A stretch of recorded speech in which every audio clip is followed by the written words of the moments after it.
कहानी की शुरुआत में हम एक कपल को देखते हैं जिनमें हस्बैंड का नाम निकू और वाइफ का नाम नियो होता है, जो अपने देश से इलीगली भाग रहे थे क्योंकि उनके देश में एक भयानक जंग शुरू थी जिसके चलते वहां के सभी लोग भूख से मर रहे थे। और गवर्नमेंट रिलीफ देने की बजाय लोगों को ही खत्म कर रही थी ताकि भूख और गुर्बत पर काबू पाया जा सके। और इन्हीं हालात के चलते वो अपना एक बेटा भी खो चुके थे, इसलिए वो अपने देश से भागने का डिसीजन लेते हैं। वो एजेंट को पैसे देते हैं और वो उनको कंटेनर में बिठा देता है, जो कंटेनर शिप के थ्रू आयरलैंड जाने वाले थे। उस कंटेनर में उनके अलावा भी बहुत सारे लोग थे जो उन्हीं की तरह देश से भाग रहे थे। और तभी हमें पता चलता है कि मियाँ तो 9 माह की प्रेग्नेंट है, जो किसी भी वक्त अपने बच्चे को जन्म दे सकती है। इसके कुछ देर बाद उनका कंटेनर ट्रक में लोडिंग के लिए रेडी कर दिया जाता है। इसके कुछ देर बाद अचानक से कंटेनर का दरवाजा खोल दिया जाता है, जिससे और भी बहुत सारे लोग उस कंटेनर में घुस जाते हैं। और इस रश की वजह से मियाँ और निकू एक दूसरे से बिछड़ जाते हैं। अब मियाँ कंटेनर में अकेली थी क्योंकि निकू कंटेनर से बाहर रह गया था और वो बहुत परेशान होने लगती है। लेकिन खुशकिस्मती से कुछ देर बाद उसको निकू के कॉल आते, जो उसको हौसला देता है और बताता है कि वो दूसरे कंटेनर में है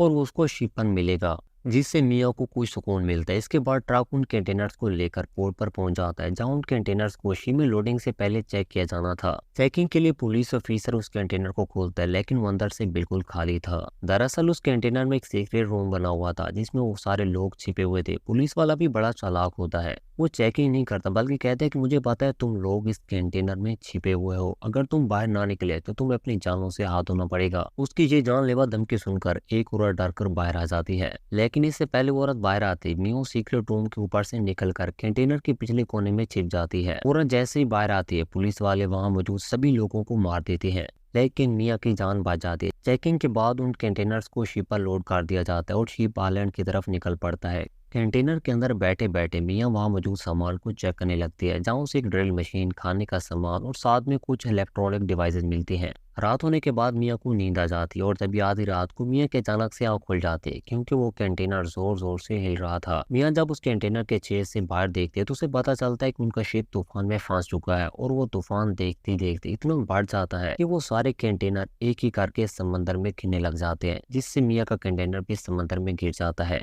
जिससे उसे सर पर चोट लग जाती है और वो बेहोश हो जाती है। और जब उसकी आंख खुलती है तो पूरे कंटेनर में सामान बिखरा हुआ था। मियाँ जब छेद से बाहर देखते तो उसे पता चलता है कि वो समंदर के बीच फंस चुकी है। तभी मियाँ की नजर उन दो होल्स पर पड़ती है जिनसे लगातार कंटेनर में पानी भरते जा रहा था, जिससे वो कंटेनर डूब भी सकता था। इसलिए मियाँ जल्दी जल्दी सामान को चेक करने लगती है ताकि उस छेद को भर सके।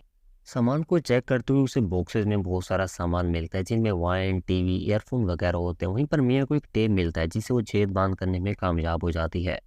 तभी अचानक से मियाँ को बाहर से किसी के चिल्लाने की आवाज़ आती है। जब वो छेद से बाहर देखते हैं तो उसे वही कंटेनर नजर आता है जिसमें निकू सवार था, लेकिन वो कंटेनर मियाँ की नज़रों के सामने डूब जाता है। मियाँ एक दूसरी मोबाइल से अपने हस्बैंड को कॉल करते हैं, मगर कोई रिस्पॉन्स नहीं आता। अपनी आंखों के सामने पति की मौत देखकर मियाँ पूरी तरह से टूट जाती है और वो सुसाइड करने लगती है, मगर अपने होने वाले बच्चे की खातिर वो रुक जाती है।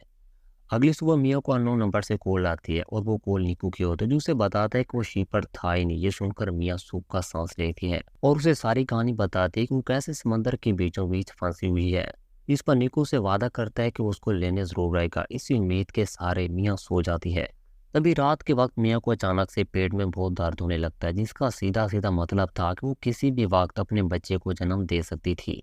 तभी मौसम की सूरत-हाल काफी बिगड़ जाती है और पूरे कंटेनर में पानी आने लगता है। और तभी वहीं पर मिया अपनी बेटी को जन्म देती है और ये रात वो दर्द के साथ बिता देती है। सुबह हो जाती है, लेकिन उसकी बेटी रोना ही बंद नहीं कर रही थी और लगभग उसका खाना भी खत्म हो चुका था। तभी मियाँ को आइडिया आता है कि क्यों ना कंटेनर की छत काट कर बाहर निकला जाए। और वो ड्रिल मशीन की मदद से उसमें छेद करना शुरू कर देती है, लेकिन बीच में ड्रिल मशीन खराब हो जाती है। इसके बाद मियाँ एक चाकू की मदद से उन छेद को काटते हैं। छोटे से चाकू की मदद से इतने बड़े लोहे को काटते काटते मियाँ के हाथ भी जख्मी हो जाते हैं, लेकिन किसी तरह से वो छत काट कर बाहर आ जाती है। और इतने दिनों बाद नीला आसमान देखकर वो बहुत खुश होती है। इसके बाद मियाँ उन ईयरफोन को जोड़कर एक जाल बनाती है और उनसे शिकार करके अपनी भूख मिटाती है।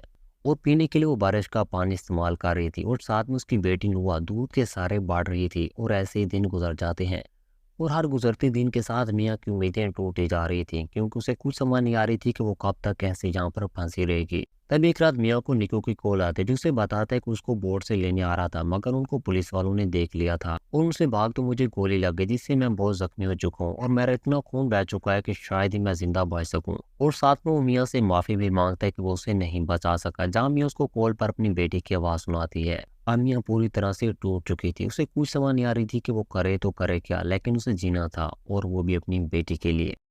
क्योंकि वो कहते हैं ना कि माँ अपने बच्चों के लिए हालात से भी भिड़ जाती है। इसके बाद मैं अपनी बेटी के लिए प्लास्टिक बॉक्सेस से एक छोटी सी नाव बनाती है, ताकि जब कभी भी मौसम खराब हो तो वो अपनी बेटी को जिंदा बचा सके। लेकिन इस नाव को बनते बनते रात हो जाती है और तभी अचानक से उस कंटेनर के छेद लीक हो जाते हैं और काफी तेज से उसमें पानी भरने लगता है। ये देखकर मैं अपनी बेटी को उस नाव पर छोड़ देती है और कोई ज़रूरी सामान लेने के लिए कंटेनर में जाते हैं, जहाँ उसका पाँव वहाँ पर फंस जाता है और उसकी बेटी की नाव तैरते हुए कंटेनर से दूर चली जाती है। लेकिन बड़ी मुश्किल से मियाँ खुद को छुड़ाते और बाहर आते हैं, जहाँ वो सबसे पहले अपनी बेटी की नाव के पास जाती है और उसे चेक करती है। उसे ठीक देखकर वो सुकून की सांस लेती है और उसे नाव के साथ उनको तैरते हुए सुबह जाता है, जहाँ मियाँ थकन की वजह से आधमरी हो चुकी थी। लेकिन खुशकिस्मती से वहाँ से गुजरने वाले कुछ मछुआरे उनको देख लेते हैं और इसके बाद उनको सेफली वहां से निकाल लेते हैं। और इसी तरह मियाँ कठिन हालात से लड़ते हुए ना सिर्फ अपनी बल्कि अपनी बेटी की भी जान बचा लेती है।